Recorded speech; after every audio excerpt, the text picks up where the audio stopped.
Hello dear viewers, welcome to this edition of the news in English here on Rwanda Television with me, Serge Hori. As always, we'll begin with the headlines. The Rwandan government has continued to invest approximately 100 billion annually in the country's school feeding program. A defector from the FLN rebel group has revealed that the group is plagued by internal divisions and claims that the government of Burundi is among its top supporters.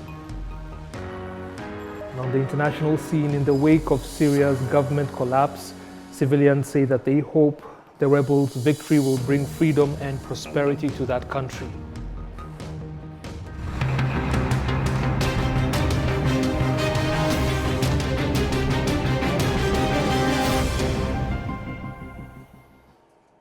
Now the details. Again, thank you for taking the time to join us. The Rwandan government invests approximately 100 billion Rwandan francs annually in the school feeding program, ensuring that students in every public school receive at least one meal per day. However, some schools face challenges in providing nutritious meals due to inconsistent contributions from parents, which supplement the government's efforts. Prime Minister Dr. Edouard Ngirente has emphasized the importance of the program, noting that parents are expected to contribute 975 Rwandan francs per term, that is every 3 months, equivalent to about 15 Rwandan francs per day for each child. Unfortunately, some parents continue to struggle to meet this financial obligation. During recent visits to districts, members of parliament encountered concerns, particularly in Gicumbi, where the impact of low parental contributions was highlighted. Concerns about the inability to provide balanced diets for students were also expressed. In some schools, children report eating the same meal for an entire week without variety, and in extreme cases, meals lack essential ingredients, resulting in visibly poor quality. These issues affect children's well-being, especially during critical growth periods, with teenage girls being particularly vulnerable to the long-term consequences of malnutrition. Despite the challenges, the call remains clear that effective collaboration between parents and the government is essential to sustain and improve the school feeding program, ensuring that no child is left behind. Now, despite efforts to raise awareness among residents about relocating from high-risk zones, there are still cases where people resist moving, claiming that they are being unfairly displaced.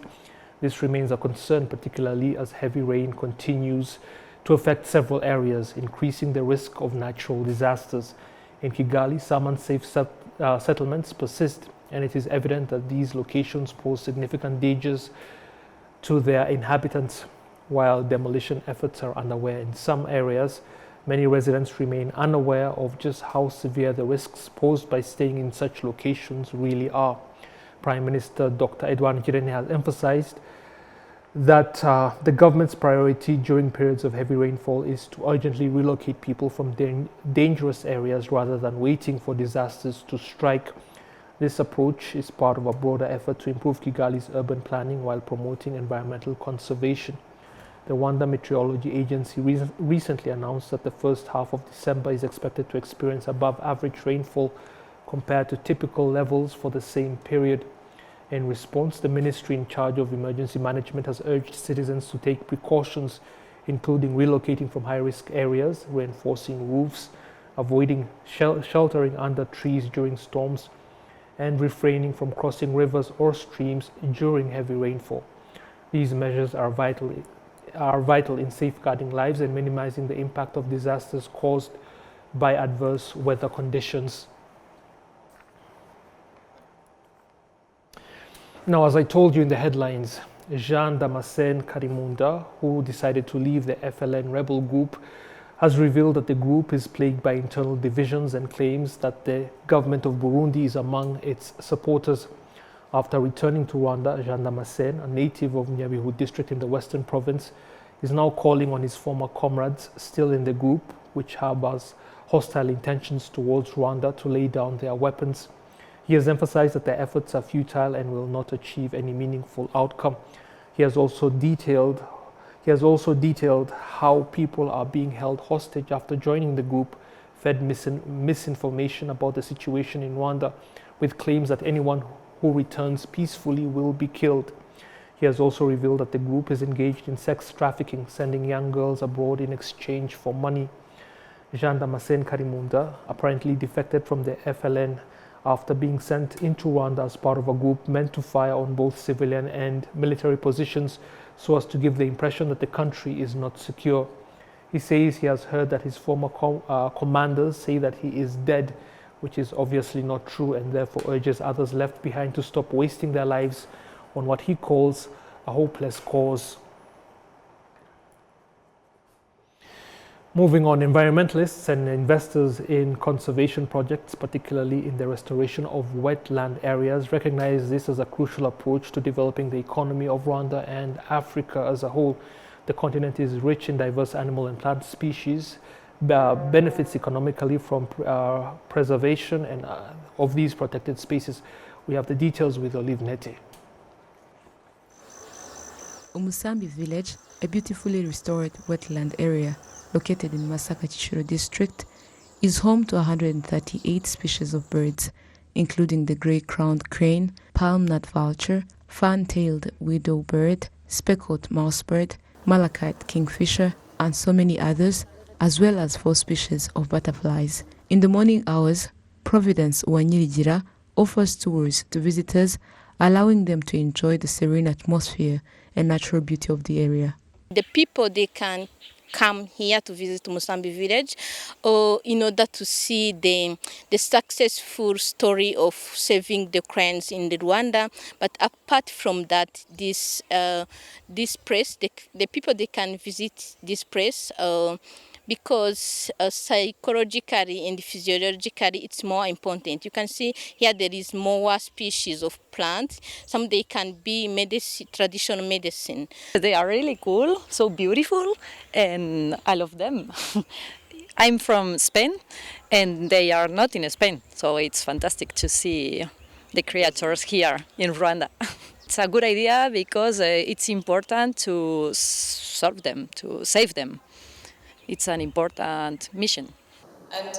Monga Bay Africa, in collaboration with the ALU School of Wildlife Conservation, briefed journalists from various Rwandan media houses on the importance of ecosystem preservation. They highlighted the numerous opportunities for earning money in this sector and how it can drive economic growth in the country. Akana David, the director of programs at Monga Bay Africa, emphasized that Africa has significant opportunities for businesses based on ecosystem conservation.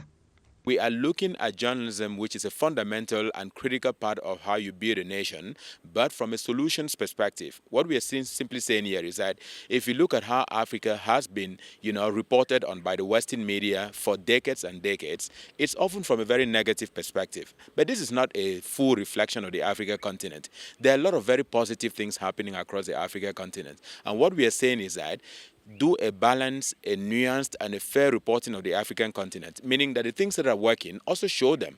Africa is not only about bad governance, it's not only about diseases, it's not only about conflicts, it's not only about wars. Africa is also about plastic-free Rwanda. Africa is also about, ecotourism that is working. It's also about leadership on the environmental side. We're seeing that in Rwanda, we're seeing that across different countries of Africa. And so that's the only way we think we should be able to move forward with journalism, with a solution-based approach. Patrick Carrera, the permanent secretary in the Ministry of Environment, notes that they plan to collaborate with the media to encourage Rwandans to undertake profitable projects focused on the conservation of animals and plants. I do acknowledge that we have many untapped potential looking at the data that African Leadership University presented, but also looking at what we are doing, which is not yet conveyed to the communities. And we are making sure that in all our strategies, awareness and community engagement becomes really a cross-cutting areas. This is where we are also deploying many investments in terms of capacity building, both for our NDCs, but also ensuring that every policy that we develop is also citizen-centered. According to statistics, fisheries and aquaculture contribute directly to $24 billion annually to the African economy. In 2020, The value of honey production reached $400 billion. However, the world loses 10 million hectares of forests each year, and approximately 1 million animal and plant species are currently threatened with extinction. Olive Nete, RTV News. Health Lab, a health information platform, has been launched in Rwanda to facilitate e-public health promotion and education. Its creators say this initiative is set to revolutionize health education and awareness, not only in Rwanda but also in the region. William Evans Mutabazi with more. 3 months ago, doctors and pharmacists created a technology platform called Health Lab, which connects medical professionals, pharmacists, and those in need of medical services across the country. Umuntu ashobora kuba ari Nyagatare n'urugero. Bakamwandikira umuti akajyana muri farumasi akawubura. A patient could be in Nyagatare, for instance, and fails to get prescribed medication in one pharmacy. Because there are very many pharmacies in this district, the patient cannot know all of them. In this case, the patient can use Health Lab to talk to a pharmacist directly about the needed medicine. Then it's availed to the patient without him having to go around the entire district. Dr. Nsenyumva Boniface is a doctor at a psychiatric hospital who confirms that this website has made it easier for him to educate his clients. My patient once told me they had failed to find medicine from some pharmacy, then asked me to recommend one.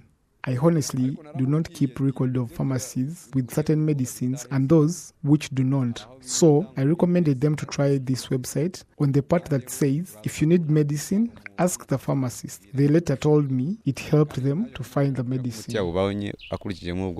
This website has phone numbers and video tutorials to educate people about diseases and how to treat them, and it is being translated for Kinyarwanda users to access it with ease. William Evans, Tabaz, RTV News. Thank you, William. Now, staying on health matters, Rwanda has set a goal to reduce maternal mortality from the current rate of 203 deaths per 100,000 mothers to 70 by the year 2030. Health experts emphasize that achieving this goal is feasible through rigorous adherence to an enhancement of established measures, that is. Olive Nete once more. At the Kinyinya Health Center, located in the Gasabo district of Kigali City, like many other health centers and health facilities, in morning hours, you find women arriving for antenatal care. They seek to monitor their health and that of their unborn babies. I came to the hospital for antenatal checkups. I believe it to be important because I get to know mine and my baby's health condition. Antenatal visits have increased from 4 to 8 times, enhancing monitoring of maternal and fetal health. More women now opt for hospital births, contributing to improved maternal health outcomes. Midwives like Beat Nyirabititaweho emphasize that new equipment at Kinyinya Health Center enables better care for pregnant women. At times, a pregnant woman may arrive at the hospital in good condition and everything seems to progress well, including timely contractions. However, complications can arise during childbirth, leading to fetal distress. Previously, babies would often die immediately because they needed oxygen and we didn't have enough equipment. Now, we can help them immediately. We use a warming lamp to make them feel as if they are still in their mother's womb and then continue with other procedures to save the baby's life.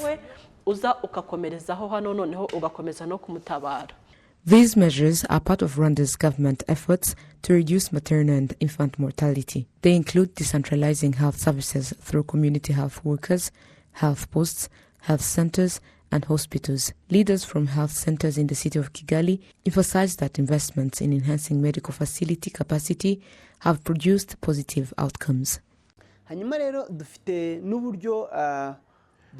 We now have methods to help children with pneumonia, which we previously lacked. We also have oxygen machines that assist in cases of pneumonia, especially when children have difficulty breathing. These machines are used while waiting for ambulances to transport the children to higher level hospitals. For pregnant women, we recently received additional midwives, though their number is still insufficient. Additionally, there is a new mentorship program where personnel from hospitals come to train staff at the health centers about new techniques and guidelines. This program ensures that the health center staff stay updated through continuous mentorship.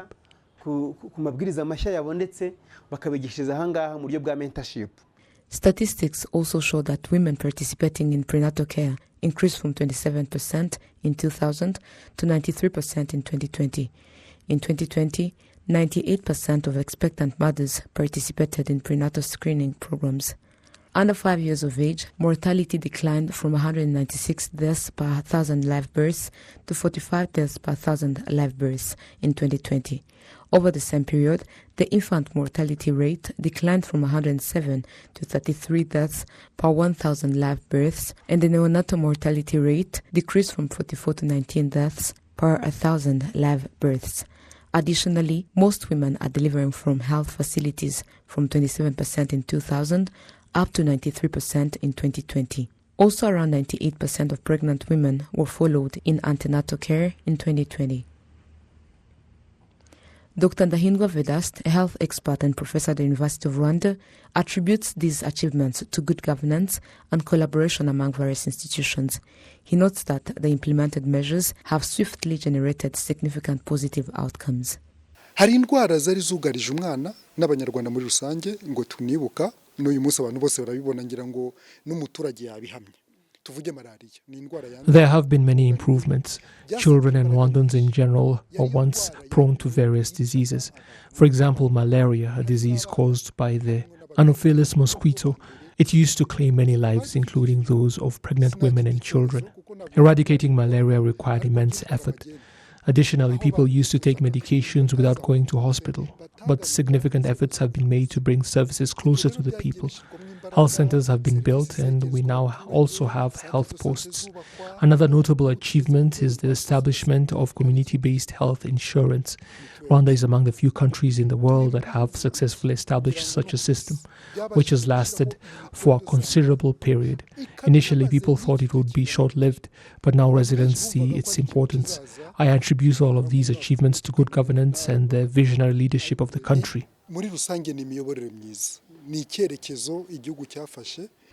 Dr. Ndahindwa believes that achieving the 2030 goal of reducing maternal mortality to 70 deaths per 100,000 mothers is feasible through sustained implementations and enhancement of current measures.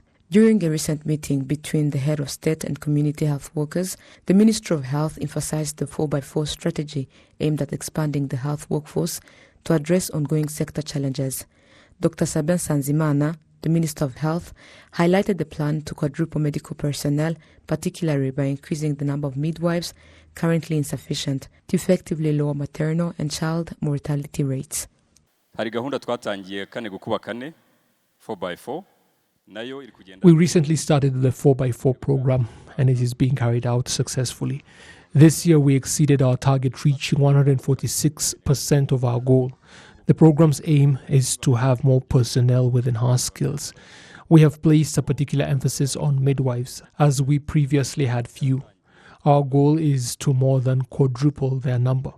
This year alone, we will receive 1,000 more midwives, adding up to the 2,000 that we had. This increase will help us significantly reduce maternal and infant mortality. Statistics show that every day in 2020, almost 800 women died from preventable causes related to pregnancy and childbirth. Between 2000 and 2020, the maternal mortality dropped by about 34% worldwide. Currently, the world's target is that by 2030, at least this number should decrease to less than 70% per 100,000 live births. According to the World Health Organization, achieving the target of a global maternal mortality ratio of 70 maternal deaths per 100,000 live births by 2030 requires an annual reduction rate of 11.6%. Environmental experts emphasize that restoring the natural state of the planet is the most sustainable solution to the issue of climate change. In Nyamiyaga sector, Kamonyi district of the southern province, the second phase of a tree planting project in the Amayaga region has been launched. Residents of Nyamiyaga report that they have already begun to notice changes brought about by initiatives aimed at increasing forest cover in the area. This project is being implemented by the Anglican Diocese of Shogwe in partnership with its Dutch partners under EGT Rwanda Trust. One of its primary objectives is to restore the Earth's natural ecosystem, which has been significantly degraded by human activities. Michael Bell, a coordinator for EGT Rwanda Trust, has stated that the world needs more projects like this to complement efforts to reduce reliance on energy resources that harm the environment. We want to reduce the output of CO2 and the energy that we use. And we often go for a technical solution, like change from a gas-powered power station to wind energy. And that is good, but it's not enough. What we need to do in European countries, is to use more of nature to protect the earth, to protect the environment. For example, the trees that we plant in Rwanda, that really helps the natural world, and that is what we need to do more in Europe. And there is a way to reduce the warming of the climate through trees. So rather than only looking at a technocratic solution, using natural solutions, and that would not only then help to combat global warming, but would also help the health of our environment, the animals, more insects. We have insect reduction.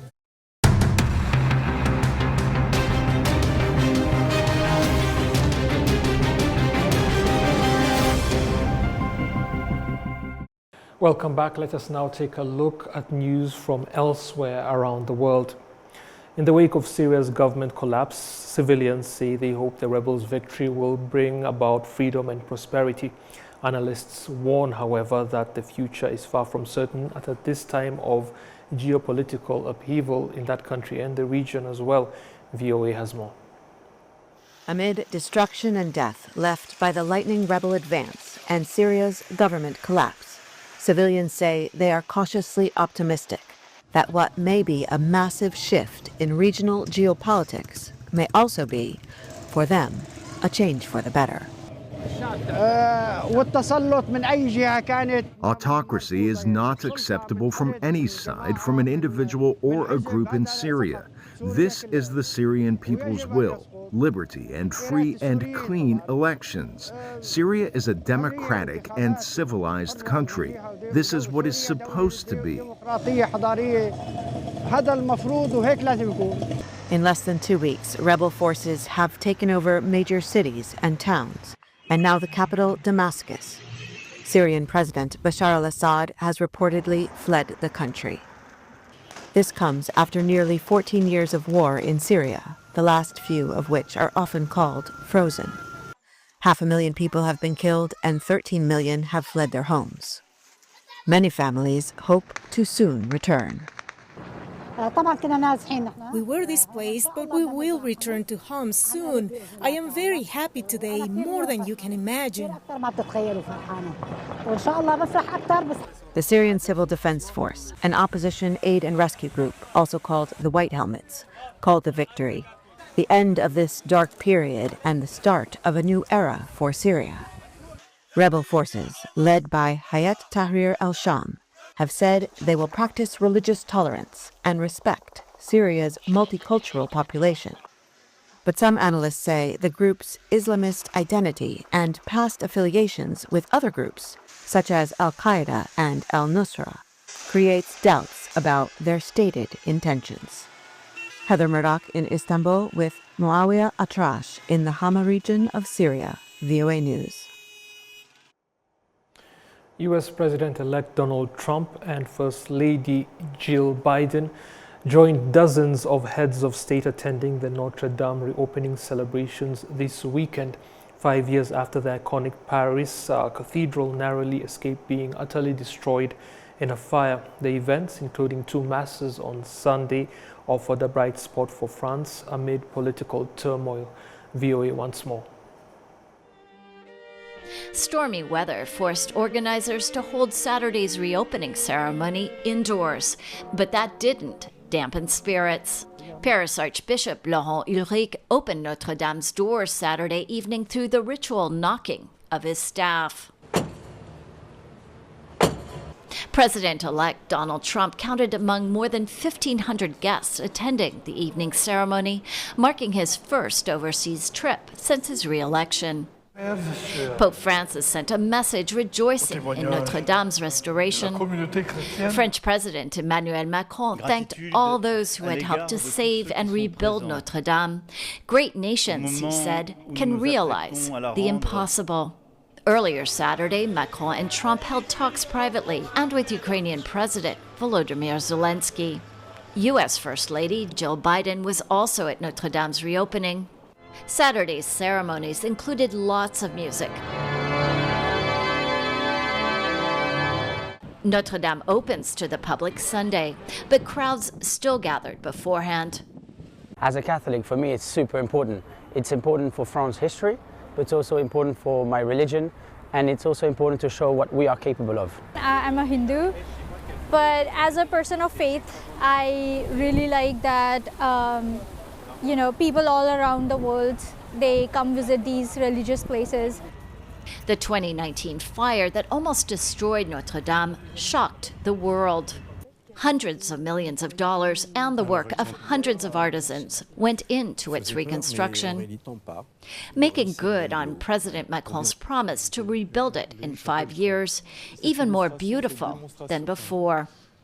Notre Dame celebrations cap a difficult year for France, which is struggling with a high debt and deficit, worker discontent, and the recent fall of Macron's conservative government. For now, at least, the country has something to celebrate. Lisa Bryant, VOA News, Paris. That report brings us to the end of this edition. But before we go, let us again look at the headlines. The Rwandan government has continued to invest approximately 100 billion Rwandan francs annually in the country's school feeding program. A defector from the FLN rebel group has revealed that the group is plagued by internal divisions and claims that the Burundian government is among its top supporters. And on the international scene, in the wake of Syria's government collapse, civilians say that they hope the rebels' victory will bring freedom and prosperity.